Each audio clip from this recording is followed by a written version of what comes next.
kicking off our next season of BFF. It's great to have you here. I'm Pam Stevens. I'm chair of the Quarter 9 495 Regional Chamber. I'm co-founder of the Business Forward Females, this wonderful group, and I'm a partner at Cedar & Chandler, a law firm in Worcester. This is our 10th program season of BFF, and we are so looking forward to another tremendous year of networking and exciting guest speakers. This is so exciting, our 10th year, right? Great. Yeah, that's amazing, right? How a round of applause for that. Well, you're finishing your lunch. Let's get to know one another a little better. Please pass your business cards around at your tables, and so that everyone has a chance to speak, we ask each of you to take no more than a minute to introduce yourself. It's a tradition of BFF to recognize any of our first-time guests or members joining us today. I invite all of our guests and new members to stand so we can give you a warm BFF round of applause. Guests and new members?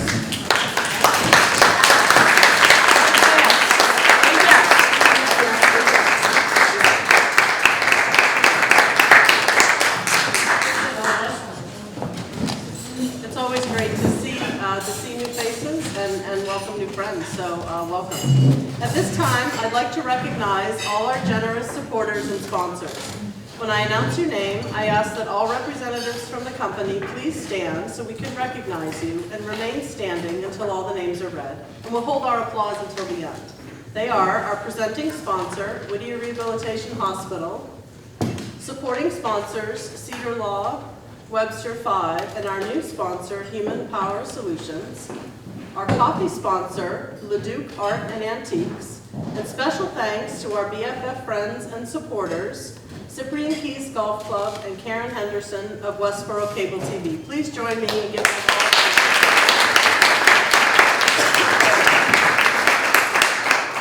At this time, I'm so pleased to welcome to the podium Becky Roman, administrator from Whittier Rehabilitation Hospital in Westboro, to say a few words.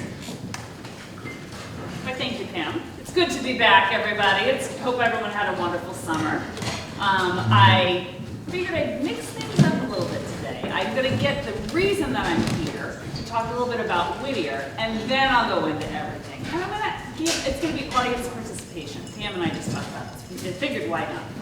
So I work for Whittier Rehabilitation Hospital, an outpatient center in Westboro. We are a family-owned and operated private healthcare company. And yes, we are still running even through the pandemic. It's amazing that we're still alive and the staffing issues that we're having in healthcare, but we are still here creating miracles.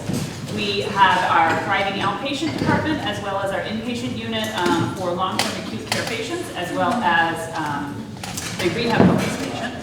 And I will tell you that I have never been more proud of the staff and the people that I get to work with on a regular basis. We have been able to help a lot of people in the community, and the community has been able to help us through this crazy pandemic, or I think the pandemic has shifted to more of a staffing pandemic now, not just for healthcare, but for everywhere. I was already doing some interviews at the tables I think I had 2 leads, and they're not even here. They don't even know yet. I would like to point out, however, that yesterday was September 12th, happens to be my sister's birthday, one of my neighbor's birthday. He turned 50, so we gave him a hard time. But it's also National Policewoman's Day. So I wanted to point that out. I also wanted to point out it was Chocolate Milkshake Day. So I don't know if you had one, but you can still make up for it. Today is a Hug Your Boss Day. Today is Hug Your Boss Day. I don't know if that's acceptable anymore in a lot of different, I don't know. But who wants to give me a date? And I'll tell you something about that day. So if we consider the rest of the month of September, give me a day, and I'm going to tell you something about it. Oh, I like this. Who's next? Who? Someone. September 3rd. Oh, okay. Let me go backwards. Back in time. September 3rd. Why, clearly, it was Hummingbird Day. And I know that you probably thanked your hummingbirds. I did. Yep. And it was World Beard Day. I don't know how you celebrated that, though. Don't we all? Another day. One more date. How about today? I just did. Oh, today. Do you know that today is Mary Kay's anniversary, 59 years? Oh, I did not. Mary Katie's anniversary today. Hold on, it's also somebody important's birthday. I saw that too. Oh, wait a minute, it's Positive Thinking Day. Oh, I am definitely going to hire somebody today. Yeah. It's not going to be this day. Kids take over the kitchen day. Not here at my house. Not today. It is, however, Defy Superstition Day. So put that all aside. Enjoy your day and be positive and think. Right? One more day, and then I'll go. 21st. 21st. September 21st. All right, let's see here. I'm waiting for a lot of them one day. Armenian Independence Day. It's Faith Hill's birthday. So when anyone sees her, International Day of Peace, like we don't need that, right? So that would be nice. And it is, what? That doesn't, National Cat and Dog Gut Health Day. I guess stick with the food you selected. And okay, here's a good one to end it with, World Mini Golf Day. World Mini Golf Day. Okay, the Apex in Marlboro has mini golf, as well as Trump has single. So, thank you very much. Again, Whittier Rehab Hospital, we can be there for your rehab needs, inpatient, outpatient. You just give me a call. Healthcare stinks, but I'm really good at it. So.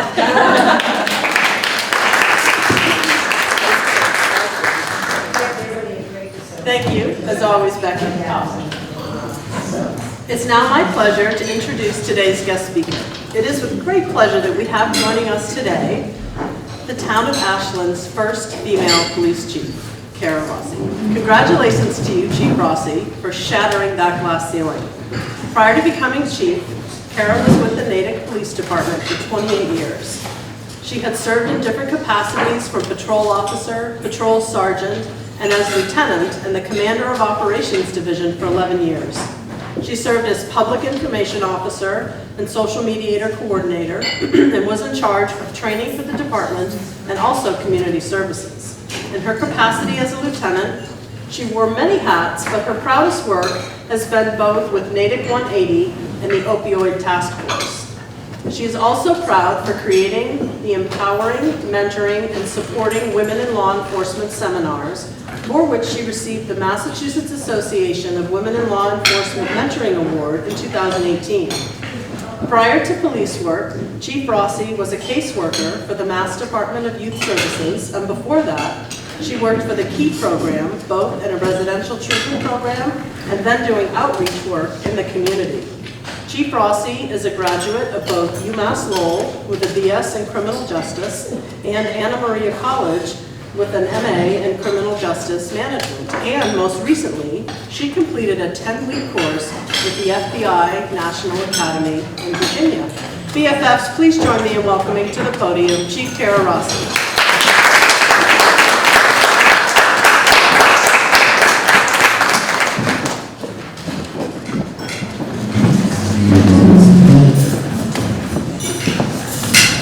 Good afternoon. Can everyone hear me in the back? I won't use my traffic stop voice because that's probably too loud. Temper it. I'm honored to be here with you today. As Pam said, on July 5th, I was sworn in as the police chief for my hometown of Ashland, Mass. First female to hold this position. Women still make up about 10% of police departments nationwide. And if you think of wherever you're from, wherever you've lived, if you think about it, you could probably come up with only a handful of female police officers that you know or that you see around. We're working on that. In my role, as my role as a lieutenant, as a member of a command staff, it's about 3%. When you get up to chief level, it's 1% internationally. So it's not, we do better here in the Northeast than in other parts of the country and other parts of the world. It's a little more progressive, but that it is what it is. I'm beyond humble and grateful for the opportunity to serve as the police chief, but the journey to get here has been anything but easy and uneventful, as I will share with you. I was born in 1970, do the math, in Wellesley, to my parents, Hugo and Judy Rossi. My Aunt Louise Rossi, I have to mention, she's here. She remembers, I think, back in the day when I was a little girl running around Wellesley. I was number 4 of 5 children. As was typical in that time, my dad worked outside the home and my mom was a homemaker. My socialization was certainly traditional. I'm the first and only police officer in my family. Everyone always asks me that. Did you come from a line of police officers? No. When I was in the 2nd grade, we moved to Ashland. Just 7 years later, when I was a freshman in high school, we lost my dad in a car crash, as Louise remembers. I can't believe I still get emotional on this. I apologize. It wasn't what I was writing, but I truly believe that that one incident changed the trajectory of my entire life. Most of us in public safety will tell you that adversity in your early life can either make you or break you. And for me, that tragedy really made me more empathetic and taught me, forced me really to become more resilient beyond what I ever imagined I was capable of. That served me well over my career, certainly. You'll all notice my voice. Everyone always asks me, are you sick? Do you have a cold? I had several throat surgeries when I was younger. So if my voice starts to crack or I'm not loud enough, just let me know. After graduating from high school, I went on to UMass Lowell. I went to Lowell to study softball. We're going to be quite honest. I was a scholarship athlete, and I started out in the nursing program because of the amount of time I spent in the hospital with the different surgeries and such. I really thought I wanted to be a nurse, and then I saw the academics. I really got a little turned off on the blood and guts, so I should have probably thought about that a little more, but I didn't. My roommate was a criminal justice major, and her textbooks, I found myself reading her criminal justice textbooks when I should have been studying anatomy and physiology. So I changed my major, and Aunt Louise will love this. My mom gets my report card, and this is back in the days before cell phones. You had to run down the hallway and the one phone, and she called, and one of the roommates comes running in and says, your mother's on the phone, she doesn't sound happy. So I said, Mom, what's up? She said, there's something about being a criminal on your report card. What have you done? I never got in trouble. I swear to you, my entire life. So I said, Mom, I changed my major to criminal justice. What are you going to do with that? I said, I don't know. I'll figure it out. So I graduated and I started working as a social worker. As Pam said, I worked for the KEY program in Worcester in the locked female unit on Lincoln Street for a summer when I first graduated, and it was the most difficult job I've ever had. People who continue to work in social work are my heroes, because that is a thankless, low-paying job, but so necessary. So I went from there to work for DYS in Boylston, in West Boylston, near the old stone church. There was the Central Region DYS there. I worked there for a little less than a year. I had taken the criminal justice civil service exam for police officer with the same roommate. She never became a police officer, by the way. She's the chief of probation in Marlborough District Court now. She did work in Worcester for a long time. I'm sure she knew my sister. So I took the exam, didn't think much of it, became a social worker, and then I got the postcards. If anyone's familiar with the process, the civil service process is lengthy. And long story short, I had forgotten that I had even taken the test, but I scored really well, and I got hired in Natick. At the time, it was 1994, there were no females that had ever worked in Natick, and being a larger community, the state and federally, they were looking at, why are you only white males? Like, you needed to diversify a little, so they called for an all-female list. And although I had never lived in Natick, I got hired off that list. I actually was offered Ashland at the same time, but I thought, I don't want to work in my hometown, you know, too many people. Again, things I probably should have considered a little better, but so I was one of the first, there were 3 of us actually that got hired. We were the first females in Natick. I was there for 28 years, a little over 28. The challenges started right away. I remember we were training to pass the physical agility test for the academy.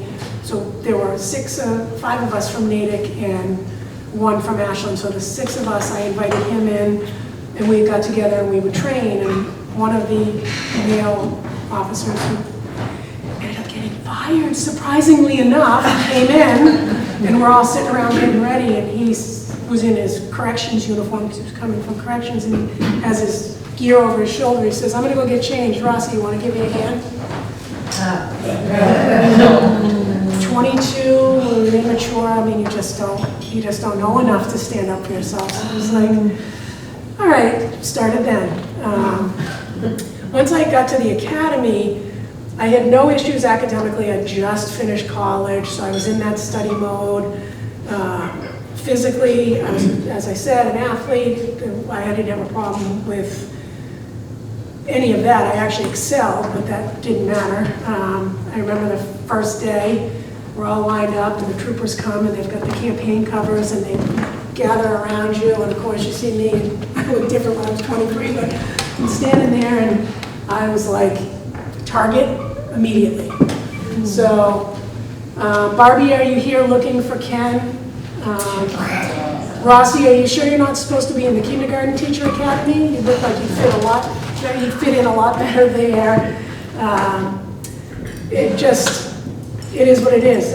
For me, it just made me more resilient. You can knock me down 9 times, I'm gonna get back up 10. So that's how it had to be. And so that it is probably why, not that I agree with it and we don't get away with that in this profession anymore, I don't think, but it really did thicken my skin because I didn't have experience where people had reacted negatively to me. You know, I got along really well socially, and you know, physically, people would just, I would smile and they would, you know, accept me pretty regularly. So this was actually, in hindsight, it was probably a good thing for me personally, but it was not easy to get through. I remember one teacher called me up in the academy in front of the class, so I'm thinking, oh, I did really well on that test. He's going to tell everyone that I was the top scorer. And he says, let me see you do this. So I'm still not thinking, so I'm doing this. He goes, yeah, you're going to end up being someone's secretary, Rossi. I would love to find him now. I would love, he's from Boston PD, I would love to find him and say, hey, Sarge, Chief. We'll see. So, got through the academy. It was challenging, but got through it. I remember starting with the field training program, and my field training officer was phenomenal. He was married to a female police officer in Wellesley. So I remember him disclosing to me that the lieutenant had them all, the field trainers, in a room, and he says, we're going to choose you because you probably have the strongest marriage and your wife will understand. That he had to ride around with me for 4 weeks. And I'm thinking, he's old enough to be my dad, and not on my worst day, like, what? But that was the culture. And this is what, the culture is changing. And part of it's skipping around from what I'm supposed to be saying because I wrote this speech, but that's why more women need to be in decision-making tables and have decision-making positions and have a seat at the table, because these conversations can't go on and they can't think like that. You know, I was very much a capable, ready to go police officer, but they're thinking about which guy is going to train me based on, you know, the wives are going to get jealous because he's riding. I mean, yeah. So anyway, I worked on patrol. It was really The coworkers with me on the street were phenomenal. They were very supportive, but I worked twice as hard. And I took every call because I wanted to learn. I wanted to write the reports. So they liked that. It made their jobs easier. But I was learning. Some of them were a little bit overprotective in the beginning, so I really had to prove myself, which I don't think is the same for male officers. I think when you come out of the academy and you have, and that's why the smartwatches are great, but they're not great sometimes. So for the most part, they were very supportive. I remember one poor soul who I love to death, greatest guy in the world, has always been great to me. We had a really pretty serious call. Cara was coming from Framingham. There had been a shooting. They were coming up 135, and we were working 4 to 12, and we all got there. I was the first car there. So we're going to do a felony stop, and I'm there, and I'm ready, and felony stop is with your gun out, and you're ready, giving commands.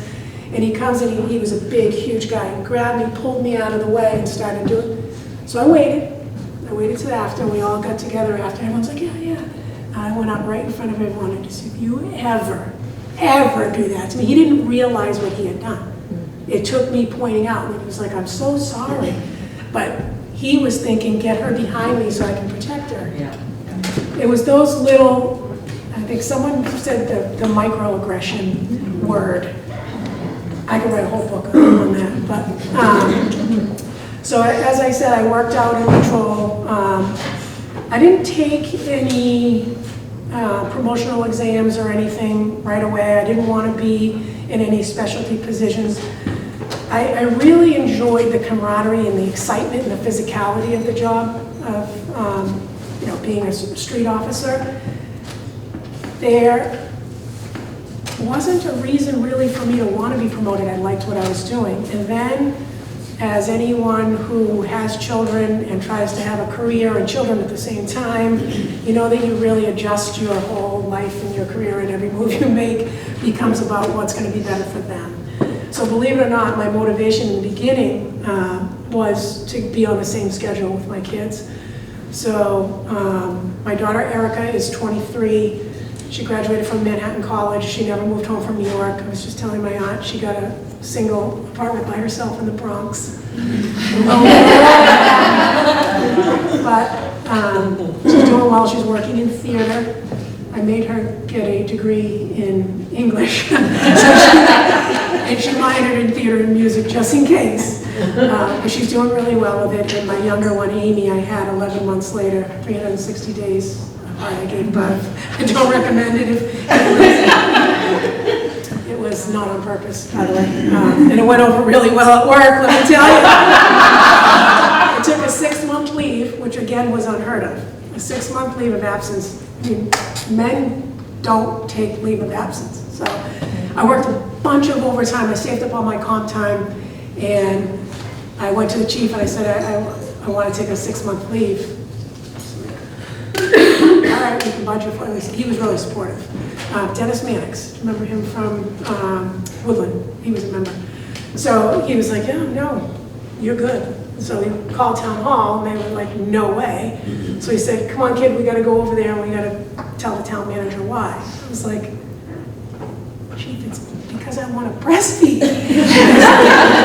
He asked. I have to tell him. Again, it's this old, craggly old, stodgy old guy, so I'm trying to be polite as I was raised to be very polite. So he's asking me why I need a 6-month leave of absence. Well, I don't need it. The chief's like, it's not going to affect the budget. Like, we have plenty of help. Like, really, we're good.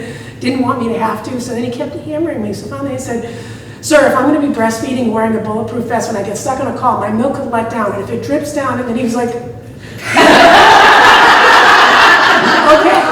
all right, you're fine. Take the leave. And then I came back 3 months pregnant with number 2. Oops. Yeah, but again, the chief was fine, and I only took 4 months with poor Amy getting shafted. She only took 4 months. But I wanted to be on their schedule. In the beginning, I worked 4 p.m. to 12 a.m., and then I would go home, do a feeding, get a couple hours sleep. Then Erica would wake up because she was 15 months, and Amy went, what? I look back now and I honestly do not know how I physically did that, but I did. And then they started school, so I wanted to change shifts, and there was a sergeant who was going to be retiring, and I timed it, and I took the test, and I scored #1 on the test, and I got promoted, so I was able to go to the day shift to coincide with the girls, which was great. But that's another reason why we can't retain females in this profession, because I was really lucky. Everything seemed to work out for me just the way it needed to. But, even the whole process with wanting to take an extra leave and having to explain that, I had supportive people at the top. A lot of women in this profession do not have that support in their department, and they just can't make it work.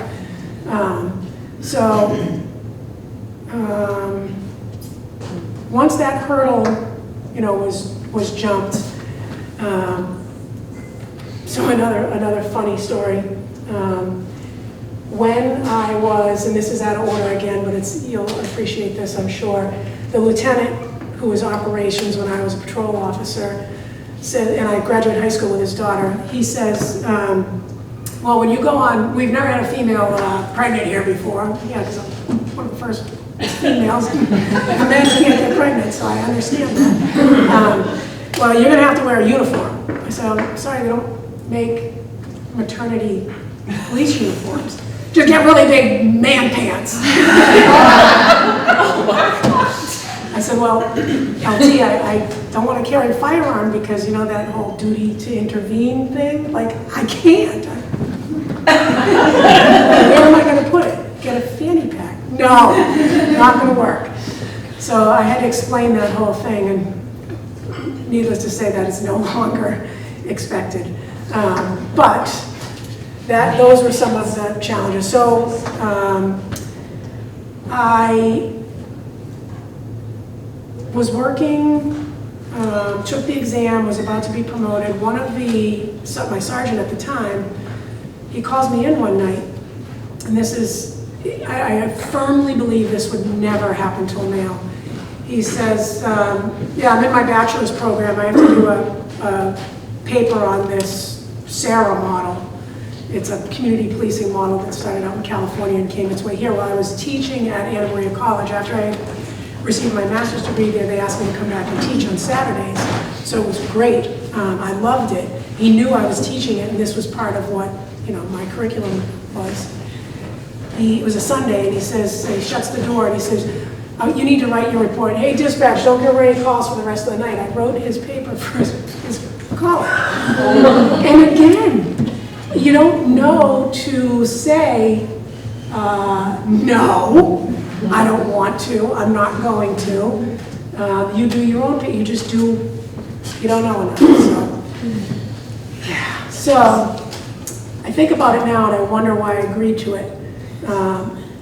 I was exhausted, and this is when, the kids were little, and I was working the crazy hours and trying to make everything work. And it was the last thing I wanted to do on a Sunday when I was hoping we weren't going to get any calls and I could just relax a little. But then that was kind of the impetus that I need to make some changes in the organization and culturally throughout policing.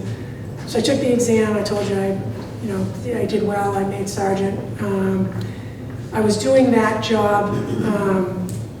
That same sergeant who had me do the paper. Now I'm a sergeant. I've been doing sergeant work for a while, and I've become the shift commander for the day shift, and he's a lieutenant. And we go into roll call.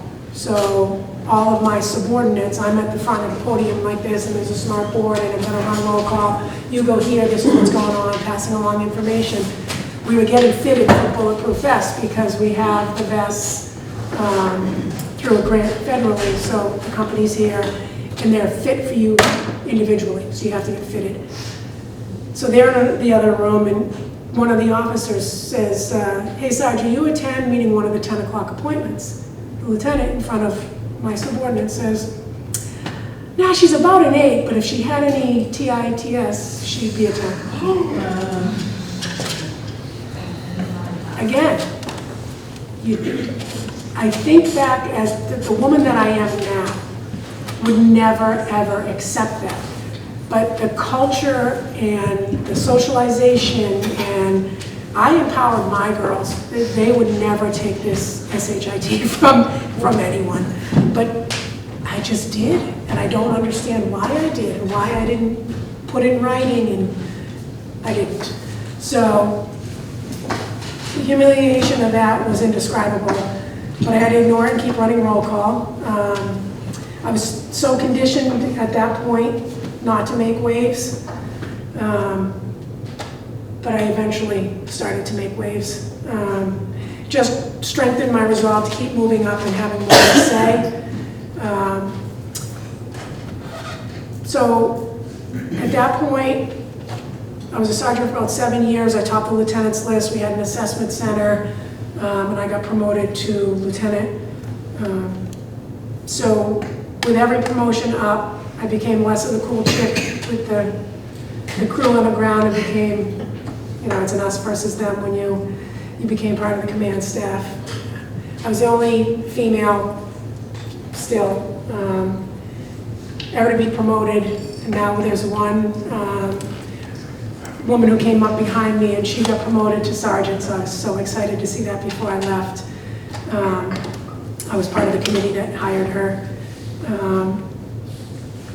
But I remember sitting in the command staff meeting, it was the chief and the 4 lieutenants, and we were talking about during a snowstorm, really bad snowstorm that shut down this part of Massachusetts, probably like, I don't know, at this point like 8 years ago. We had an emergency operations center and we had to man it 24 hours, so one of us had to be there. So we're talking about when we could take shifts, and I said I can take any day, because it was through a whole weekend, any day and up until midnight, but the overnight shift I just can't take. Like, why do you think you don't have to work midnights? I said, well, I don't think I don't have to. I'm just saying I'll do every other shift. I just can't do that. They're like, why not? I said, because you all have wives at home. I was going through a divorce. I was a single mom. I had 2 kids at home. You can't leave kids home overnight alone. They never thought of it. They actually said to me, oh, we never thought about that. I said, no, because you don't have to. I have to. You just don't have to. So that was a little aha moment for the men that I work with. And going through a divorce is very, very typical for my profession, public safety. It's, I think it's 70%. I think the general population is like 50-something% of marriages end in divorce. Public safety is like 75%. It's really not good odds. I could have a whole speech on why I think that's the case, but I won't. Every relationship you have tends to be affected in this line of work. I know with my children, as they got into college, they used to be really proud of what I did for work, and then it became, it's not a cool thing to have a mom as a police officer. Culturally, in the United States, the police field has taken a real hit in the last 5-6 years, a lot of it deservedly, I will say, but some of the major incidents that have caused that didn't happen in Massachusetts, but the repercussions are being felt here. So every relationship is affected when you're in this line of work. I think I brought a very unique perspective to policing in Natick. Some of my proudest achievements, I served on the regional high-risk domestic violence team. Marion Ryan, the district attorney in Middlesex, has a team. I brought in a male, which was unheard of, because he was the best candidate for that. He ended up becoming one of our school resource officers, just perfect person for that. But that was kind of different, and I was proud of that. The Natick 180 opioid task force, I was one of the founding members. We were talking about harm reduction 7-8 years ago, before that was really something anyone wanted to hear about. Doing post-overdose outreach work, I brought my social work core, my heart of a social worker, into police work. And I think it spread out regionally around me. I know your brothers on Framingham, the real progressive thinking was not something a lot of people were willing to put themselves out there because it's not popular. Change isn't good in any industry, but particularly with policing. But it's caught on, and I was really proud of that work. I developed a homeless voucher program. So we have, Natick is basically the retail capital of New England. If there's a store or a commercial entity, it exists probably in Natick. And we had a lot of transient population, we had a lot of homeless. So they would come into the police station at night and there was nowhere for us to have these people go. So I asked the Affordable Housing Trust for a sum of money, and we got a voucher system. So if someone who had found themselves homeless for whatever reason needed a respite stay until we could get social services involved, usually overnights, weekends, times when our service providers aren't available, they could stay in a hotel. I made a deal with the hotel. I promise you I won't send someone that's going to cause a problem. These people aren't troublemakers. They're simply homeless. There, but for the grace of God, go any of us. So they were accepting, believe it or not, the hotels around accepted the vouchers, then we just paid them out of the trust. The clinician program started in Framingham. Natick, we had a hard time getting a clinician. We were too big to share with the regional program, but not big enough to support our own program. I ended up working with an intern out of Framingham State because, again, finding money in a budget to have someone come in and crunch numbers was not, wouldn't go over well. So I said, I'll take the intern, knowing what I wanted to do. And she did the numbers, and we realized we did have enough needs, so we got a clinician of our own. Right when I was leaving Natick, town meeting passed to hire a second clinician full-time out of town coffers. So I was super excited for that. But again, when our clinician was first coming in, I told the chief, I said, I want to have this officer, one of the most senior, and this sergeant, one of the most senior, not progressive thinkers at all. And I said, I want them to sit on the interview. And he's like, are you sure? Please trust me on this. Just trust me on this. So they gave her the hardest time. She stood right up to them. She was phenomenal.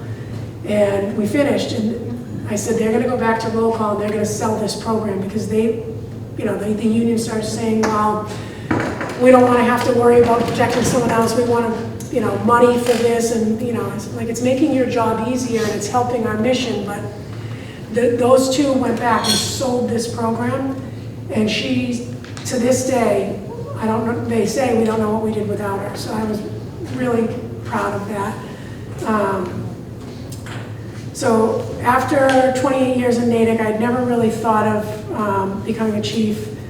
Then the position opened up in my hometown, and at that time, as Pam said, I was down in Quantico for 10 weeks at the FBI National Academy. That is a 10-week really difficult program. 1% of police officers internationally ever get invited, so it was a process to get there. And the girl that wouldn't talk back and say anything when I was being harassed was a nudge to the FBI, because 7 years I was on that list waiting to get in. It's normally about 2 or 3 years. Finally, a friend of mine from Wellesley PD, a lieutenant, she said, come with me to the regional training. She had already been. She had a lot of support from Terry Cunningham, so she was able to get in and go. So I went with her, and I met the female agent who was in charge of the FBI National Academy for Boston. And I really got to know her well. I was like talking myself up, getting in her face and emailing her and not letting her forget me. So I ended up being able to get into the class. I went to that in June, the regional training for a week in New Hampshire, June of 2020. And then October of 21, I finally got into the academy. But I started this process while I was there, which was timing again for me. it's got to be my dad. I have divine intervention with timing, because to go through the process I went through to get this job, there was a live televised interview. The town had a say, everyone could email and write in, and the whole process lasted about 5 months. So it was grueling, but it worked out, and here I am, and I'm about 8 weeks into this role, and although it's consistently challenging, I kind of inherited a dumpster fire, but it's an awesome challenge. The people that work there are phenomenal officers. It's just, there's been so much turnover, and they've been through so much adversity, that I just want to be the chief that stays and that's consistent and that gives them the tools, gives them the help. And if anyone knows anyone who wants to be a police officer, I'm hiring too. We should hold a little career day. We're opening a new building, a new public safety building that's absolutely beautiful. I can't wait to move in there in the next couple of weeks. So yeah, that's basically my story of how I got here, which sorry I rambled on, but I'm open for any questions or anything anyone wants to say. No one else would again, it must be me. So in your new position, do you encounter more politics than you did before? And is that okay? It is definitely a political position, and I think I think that's what gave me the edge over my other it was down to 2 of us. I think what gave me the edge over is I'm able to navigate the politics pretty well. I've honed my communication skills over the years, learning how to public speak and learning how to deal with different segments of the society. Demographically, Ashland has changed tremendously in the last decade. I mean, it's a town undergoing extreme growth, coming from Natick, which is a much larger town. I think bringing everything that I learned and I did there to Ashland was part of why I got hired. Politically,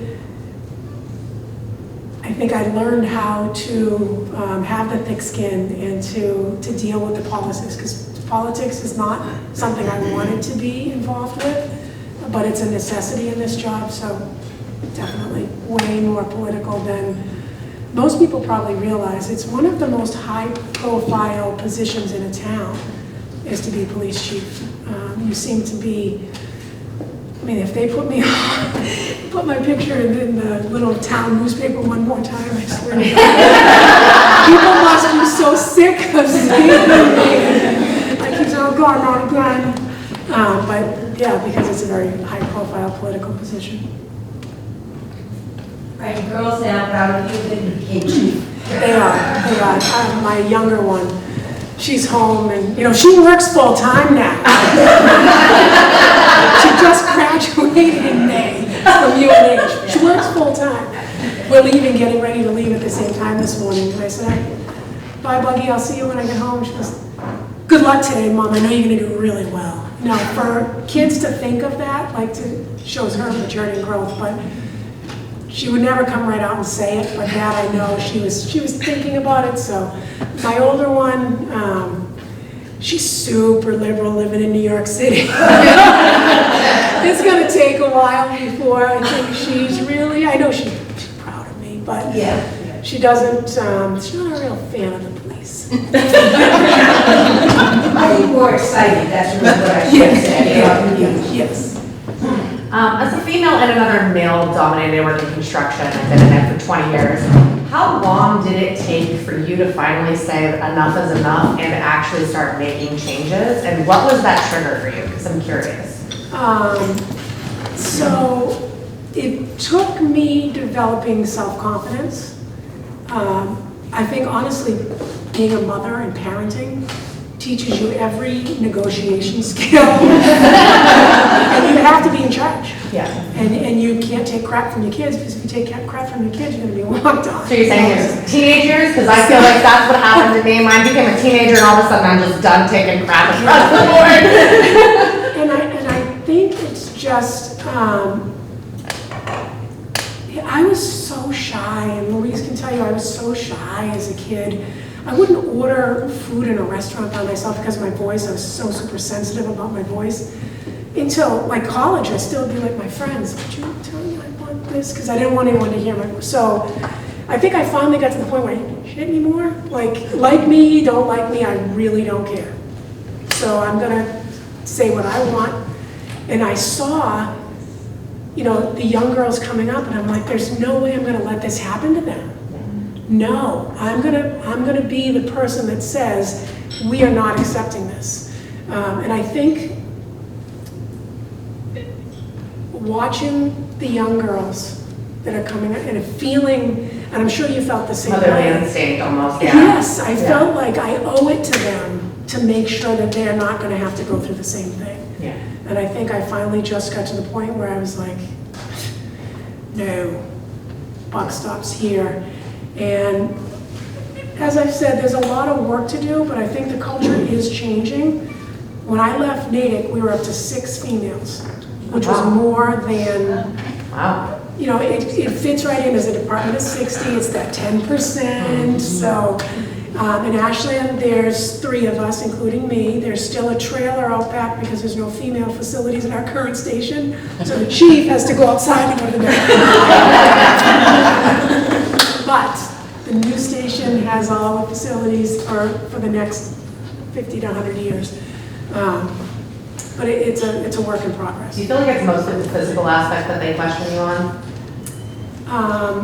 Not me personally, Or but I think, yeah, I mean, I'm fortunate I'm 5'9". Yeah, me too, yeah. But Bigger some build of the makes you a little younger, bit more, like yeah, the little, target. small, petite girls, I can see people questioning. It's like, you know what? She may only have 100 pounds, but I'll take her to fight anything because she's going to give all 100 pounds, and this 250-pound moron is not going to help you out. Yeah. So I'd rather her with all she's got than him who doesn't care. So I think we're slowly, and the profession is evolving to where I think people are starting to see it's like 90% this and 10% this. I mean, very, very rarely do you ever have to use physical force. With all the tools we have, you know, there's tasers, there's, you know, very rarely do you go hands-on. And women don't have to. No. Historically, and I mean, there's all kinds of studies, we negotiate, and we are better communicators. I mean, people that you're gonna get into a physical altercation and women tend to ratchet that situation way down where men can escalate. So, that was a long answer to your question. No, I appreciate it, because I'm just curious, you know, because it's hard being in a male-dominated field, and it's interesting to see like other women go through a similar progression, And I'm sure you've had this thought, go ahead, underestimate me. Yeah. This is gonna be fun.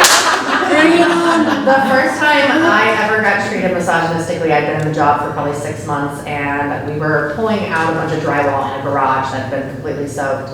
And I grew up working for my dad in tire stores, and one of the guys looked at me and goes, "What are you here to make us a bunch of ham sandwiches?"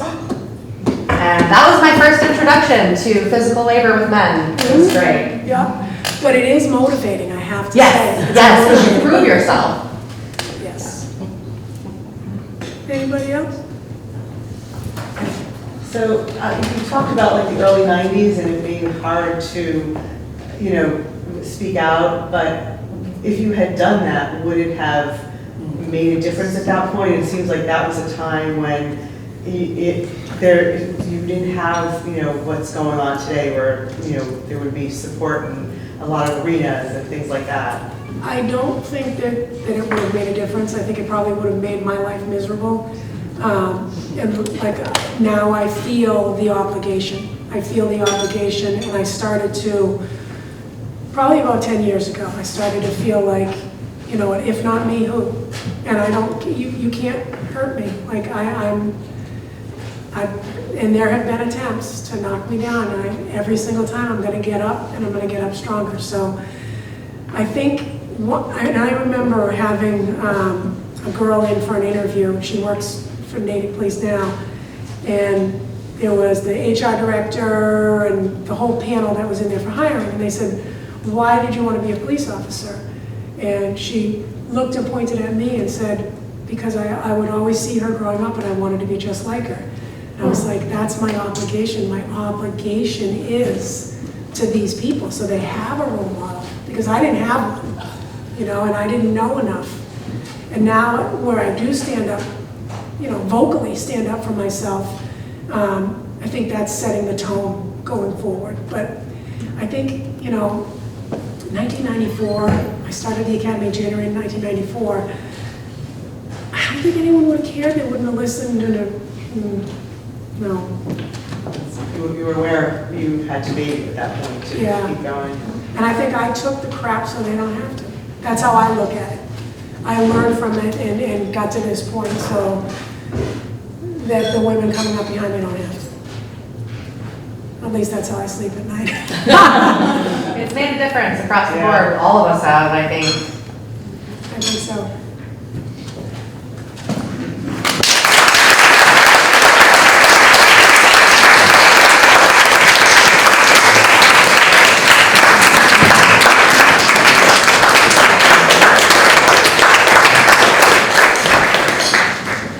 Rossi, you definitely have learned, not just by your speaking, but paving the way for so many women to accomplish their goals. I want to thank you for your courage and your strength in sharing your personal story with us, because it does take a village for change. She faced a lot of odds against her, and she had the great fortitude to go through all of it and paved the way for new women to be successful. So thank you for sharing your story with us. Thanks for being part of it. I had the great honor to talk to Chief Rossi with our chairwoman Pam, and once we heard her story, we knew we had to share that with all of you. We believe that we're about change. That's what we do. We're here to empower women and to make them achieve all their goals. And Chief Rossi just said she changed the life of one woman already who mentioned it. She's got a long ways to go, and I know she'll do it all. So thank you for sharing your story with us, and thank you for being here today.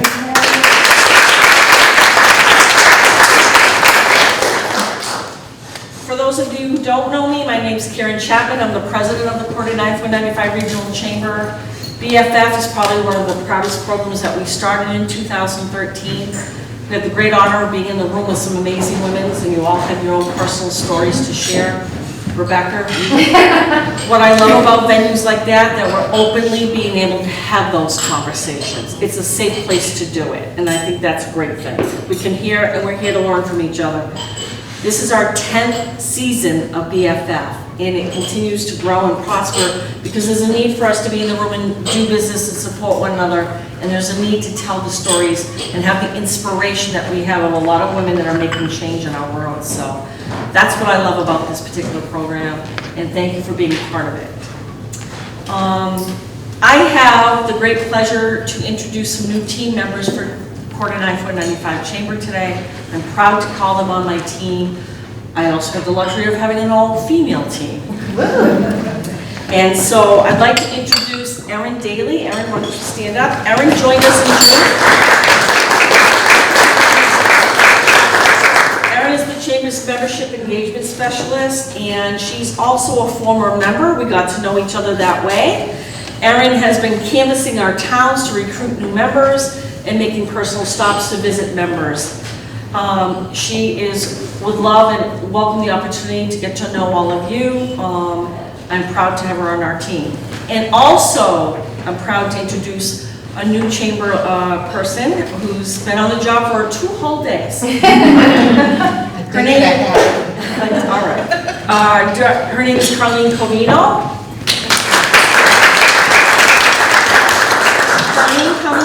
Actually, Carlene knows a lot of the same people that we do. She's worked for the Boy Scouts for the last 6 years, planning programs and events. There are people in this room she already knew. And it happens to be her birthday today. I didn't have it on my list. I almost said it. You should have. Happy birthday to you. So both my team members are happy to assist you in any way, and I'm very, very proud to welcome you to our team. So the Chamber has a lot of busy events scheduled for over the next year. We're continuing to add programs to our schedule. We actually printed a a copy to leave with you, to take with you, to mark the dates of our BFF events. Here's BFF typically meets on the second Tuesday of the month. There is a holiday with Columbus Day next weekend. We're going to be meeting on a Wednesday next month. What we find is the day after a holiday, you're like, what? I signed up for an event? No, I didn't. So we're going to make it easier so that you remember us. Secondly is, there are a lot of other events outside the chamber. If you like networking and want to be in a room with well over 100 people and more, September 21st is a business after hours with the Worcester Chamber in that ballroom.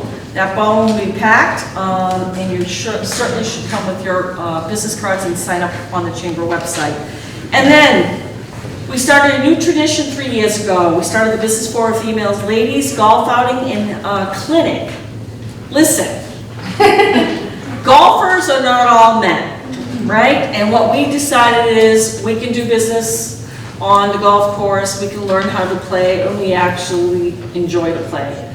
Our chairwoman of the chamber and the co-chair of BFF, Kim Stevens, tells her story quite well. She took golf for the first year, fell in love with it. Now she plays. She actually plays here, and she enjoys it. And she just got introduced to it and understand that you don't have to be an expert, but you can certainly enjoy the game of golf. She may be an expert someday. So if you'd like to learn how to play or enjoy camaraderie with other women, we hope you'll join us on September 29th. We're going to be right back here, and we're going to be sending information about that this week. Also, what I want to, because I want to introduce is a ribbon cutting coming up on a Friday. Yeah. Hi, Patience. Hi, so the date is wrong on the paper. What? It says the 26th. Well, shame on me, that was a typo. It's Friday, September 16th. It's at 1 p.m. It's in Framingham. Truly, when I tell you we're a regional chamber, we are a regional chamber. We're here to celebrate Patience. We hope that you'll come out and support your fellow BFF. And it was just the date I had wrong, is the information else right, so thank you, Patience. And also, did Natasha show up? Hi, Natasha, I didn't see you. Natasha is Self-Care Acupuncture. She's on October 1st. It's on a Saturday, and we're going to come out to her office and celebrate her and do a ribbon cutting at 12 p.m. So 2 of our female BFFs, we're here to celebrate them and their business, and we hope you'll join us for that.